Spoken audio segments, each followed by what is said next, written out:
Gordon was cross. Why should Henry have a new shape, he grumbled. A shape good enough for me is good enough for him. He goes gallivanting off to Crewe, leaving us to do his work, and comes back saying how happy he feels. It's disgraceful. And there's another thing. Henry whistles too much. No respectable engine ever whistles loudly at stations. It isn't wrong, but we just don't do it. Poor Henry didn't feel happy anymore. Never mind, whispered Percy. I'm glad you're home again. I like your whistling. Goodbye, Henry, called Gordon. We're glad to have you with us again, but remember what I said. Later, Henry stopped at Edward's station. Hello, Henry, said Edward. You look splendid. I was pleased to hear your happy whistle yesterday. Thank you, Edward, smiled Henry. Shh, shh. Can you hear something? It sounds like Gordon, said Edward, and it ought to be Gordon. But Gordon never whistles like that. It was Gordon, rushing down the hill at a tremendous rate. He didn't look at Henry, and he didn't look at Edward. He screamed straight through the station and disappeared. Well, said Edward. It isn't wrong, chuckled Henry, but we just don't do it. And he told Edward what Gordon had said.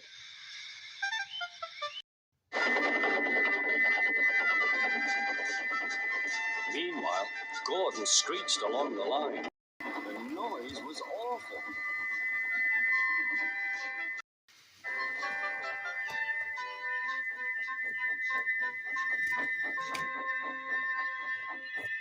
At the station, everyone held their ears. The Fat Controller held his ears too.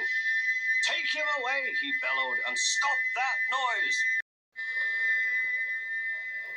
Gordon puffed sadly away, but he wouldn't stop whistling until two fitters climbed up and knocked his whistle valve in place.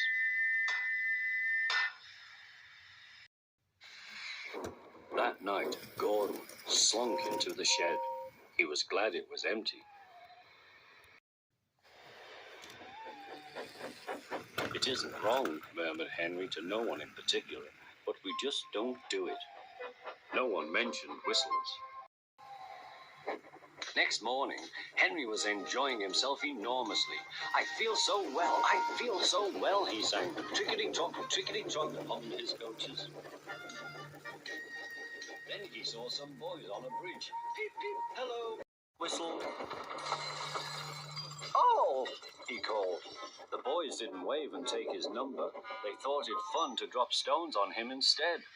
They've broken our glass. They've broken our glass, sobbed the coaches. The passengers weren't hurt, but they were cross. Call the police.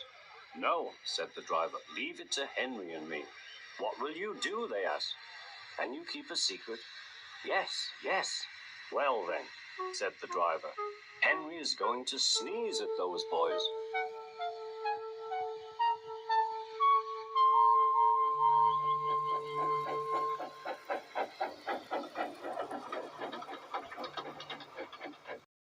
Lots of people were waiting at the station just before the bridge. They wanted to see what would happen. Henry has plenty of ashes, said the driver. Please keep all windows shut till we have passed the bridge. Henry is as excited as we are, aren't you, old fellow? Henry was feeling stuffed up. Soon they could see the boys, and they all had stones. Are you ready, Henry, said his driver. Sneeze hard when I tell you. He said, Achoo, shoot.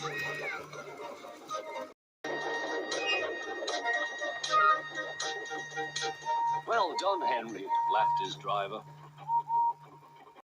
Henry went home very pleased with himself. He had taught Gordon and silly boys a lesson with a whistle and a sneeze.